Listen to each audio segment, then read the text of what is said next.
is a reflection of life, just normal everyday political crap that runs around. You guys get out on patrol, and you guys are driving, and you see a boy, like a young boy, alone, and you stop the vehicles, and here we go to the book. Something ain't right, sir, Greason said in that sleepy Sam Elliott voice of his. The years of smoking and drinking had given it a gravely rugged quality, indomitable, really. Nope, I said, shaking my head under my helmet. Campbell was kneeling in front of the boy now, talking in a low, comforting voice. The boy whined, his head waving from side to side. He seemed disengaged, lost in his own tormented world. Who the hell would give dope to a little kid? Would the ANA do something like that? I thought. 15 feet from the boy, we both gasped and stopped in our tracks. Under a shock of dirt-encrusted black hair, we saw a disfigured face about 6 years old. His eyes had been gouged out, the sockets burned black by whatever heated implement had been used to do the deed. Next to me, Greason exhaled sharply. Jesus Christ, what is this? The boy opened his mouth again. Another whine spilled out between cracked lips.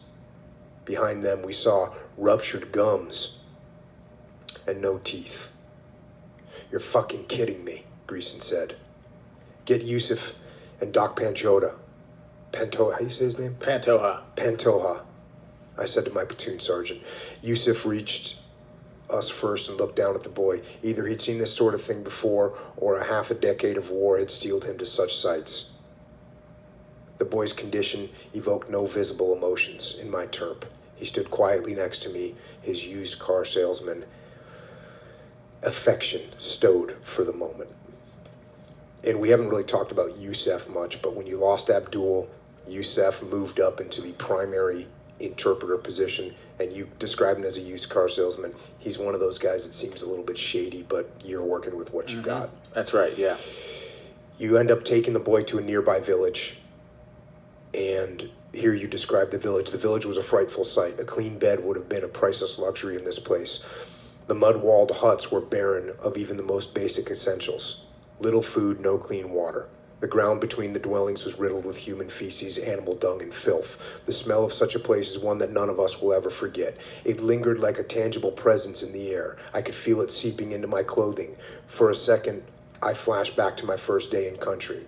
After the girl had died in my arms, I had burned my blood-soaked ACUs. No amount of cleaning would ever get out this stench. A boy, perhaps 6 years old, limped out of a nearby hut and took station near one corner, watching us with burnished black eyes. There was a wary worldliness in them that I'd never seen back home. Welts and bruises ran the length of his face, neck, and arms. He'd been badly beaten. And then an ancient man, clad in dirt-marred clothes, emerged from one mud hut.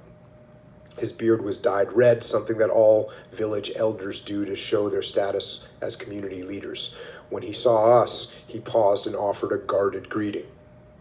Then he saw the eyeless boy. His composure cracked, and a look of pure love and relief crossed his face. He hurried over and wrapped the boy in his arms. The two shared words, and the elder held the boy in a fierce protective embrace. He looked at me, the boy's head tucked under his jaw and pressed hard against his neck, and I could see that the old man's eyes had grown wet. He began to speak to me. Yusuf listened, and then said in a clipped and professional tone, "The village elder thanks you." This boy is his grandson. Greason, his voice barely a whisper, said, "Yusuf, find out what happened to this kid." Yusuf nodded and engaged the village elder in a long discussion. We listened as the two conversed in their native language, anxiously awaiting the answer. At last, Yusuf turned his attention to us, his face a mask, and matter-of-factly told us the elder's story. The enemy had swept into the village a few weeks ago, bent on punishing its inhabitants for supporting the coalition. I doubted that any Americans had ever visited this place. The enemy had kidnapped the elder's oldest grandson. He was the future of the family, the boy most cherished and revered in Afghan culture. Taking him was a blow that nobody in the village would forget. They had taken the elder's grandson back to one of their mountain hideouts where they gouged out his eyes. They had turned him into a sexual plaything, knocking out his teeth to increase their pleasure with him. They had raped this 6-year-old boy for weeks.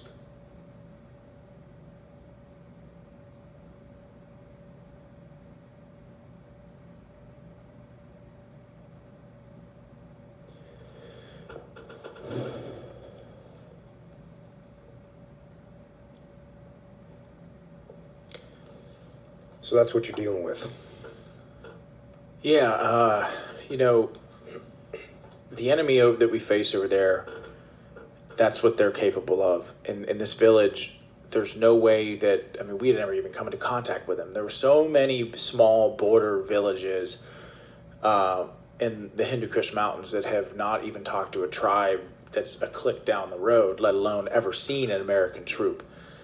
Just the mere thought that they may have been working with Americans was enough to cause something like that. It just shows you the depth and depravity of the enemy that we're fighting. This is why we fight against them. This is why Americans are there. This is why we matter. This is why the way that we fight matters. There is a right and wrong to how the world conducts itself. I firmly believe that some cultures are better than others. I think our Western culture should be preserved and fought for and protected and promulgated as much as possible. We live in the best country on the face of the earth. Why shouldn't we try to do that for other people if and when we can? I know that that's probably a controversial view, but I know that those people in Afghanistan, this village in particular, was so grateful for what we brought to them, how we helped them. We did a med cap in their village. So much of what we did in Afghanistan was taking care of the people. That was really important to us. We were the main power brokers in the AO. There's no question about that. We dominated the terrain. We kicked the enemy's ass, but we really did care about the Afghan people. In fact, that first engagement that we talked about today, we were going to do our initial tasking was to do an observation post, yes, but we were stopping off in a village to do a humanitarian distribution. Blankets, food, rice, coloring books, crayons for kids. And I remember getting back from that mission, pulling out this Crayola crayon box with a center punched hole of a 7.62 round right through the center of it. And so we cared a lot about the people, man. And the enemy in that first rocket attack where they killed a bunch of those kids didn't matter. They knew those rockets had landed in a school. They kept firing at us. There was an informant, a human intelligence informant that we were working with to help exploit high value targets on the border early on in the deployment. He was one of the few people that lived in the mountainous border region between Afghanistan and Pakistan, and had the courage to stay there throughout it all. Enemy found out that he was working and helping us, and they threw a grenade in the middle of his compound and killed a newborn baby, killed his baby. They just do terrible things to their kids.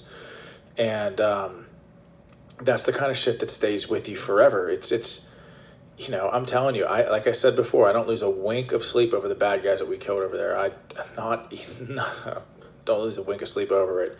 But it's moments like this that stay with you forever. And I think you get a lot of time to think about this sort of shit when you're over there. It's because when you look at the kids and you're driving through these villages, and they liked American troops. They appreciated what we did. They appreciated how we protected them. The people in Afghanistan and those children, they have nothing. There's no running water. There's no electricity. There's no roads. There's no economy. There's no jobs.